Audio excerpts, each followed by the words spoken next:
બજેટને આવકાર્યું છે। એમએસએમઈ માટેની જાહેરાતથી રાજકોટના ઉદ્યોગોને મોટો ફાયદો થશે। સોના ચાંદીમાં ઇમ્પોર્ટ ડ્યુટી ઘટાડવામાં આવતા રાહત છે। ટીડીએસને સરળ બનાવવાની જાહેરાતને વધારવામાં આવી છે। નાના કરદાતાઓને નવા કરના માળખાથી ફાયદો થશે। તો આપ જુઓ જે રીતે બજેટ રજૂ કરવામાં આવ્યું છે તેને લઈને ટીડીએસને સરળ બનાવવાનો આ પ્રયાસ છે। નાના કરદાતાઓને નવા કરના માળખાથી ફાયદો થશે। પહેલી વખત બધા લોકોને ન્યાય કેમ મળે એવા એને સંપૂર્ણ પ્રયત્ન કરેલા છે અને ખાસ કરીને જે ઇન્ડસ્ટ્રીને લગતા બજેટની વાત કરીએ તો એમએસએમઈને સારો એવો પ્રતિકાર મળી રહ્યો છે અને સારું એવું બૂસ્ટ આપ્યું છે। ઘણી બધી ફેકલ્ટીમાં સ્ટેપ બાય સ્ટેપ વિચારો તો એમએસએમઈને બૂસ્ટ આપવાનો જોરદાર પ્રયત્ન કરેલો છે।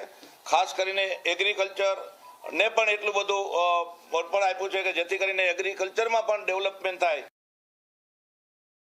તો ઇન્કમ ટેક્સ સ્લેબમાં મેઇન ફેરફાર થયો તે સારાન્ય પગલું છે। પ્લસ થર્ડ પાર્ટી ગેરંટીમાં એમએસએમઈને લોન મળશે 100 કરોડ સુધી, એ પણ સારાન્ય સ્ટેપ છે। ઘણા વર્ષોથી આપણે ટેક્સ સ્લેબનો ફેરફાર હતો તે આવકાર્ય પગલું ગણાય। પ્લસ ખાસ કરીને જોઈએ તો જે 12 જગ્યાએ એ લોકો એક્સપોર્ટનો હબ બનાવશે એમાં રાજકોટનું જે ઇન્વોલ્વમેન્ટ થાય તો એનાથી વિશેષ સારાન્ય સ્ટેપ કાંઈ નહીં ગણાય।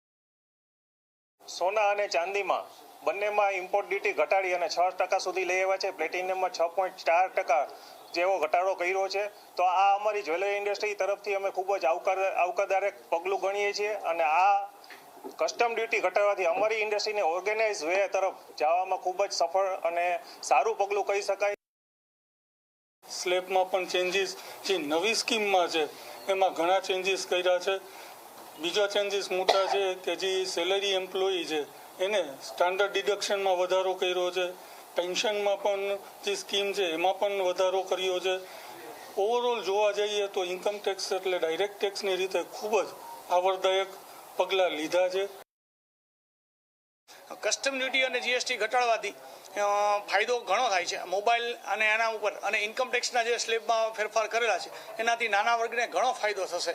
અને આ સરળીકરણ અને આ એમ્પ્લોયમેન્ટ વધારે, જેના 3 સ્ટેપ હતા કે જેમાં પહેલાં એમ્પ્લોયમેન્ટ વધારવા માટે અને ત્યાર પછી એગ્રીકલ્ચર અને ત્યાર પછી એમએસએમઈ સેક્ટરને જે બૂસ્ટ આપ્યું છે, ઉપરાંત ઇન્ફ્રાસ્ટ્રક્ચરને જે વધારે બૂસ્ટ આપવામાં આવેલું છે, એનાથી ઓવરઓલ વિકાસ થાય। જે ભારત વિકાસ માટેની જે યાત્રા છે એમાં એને બૂસ્ટ મળશે।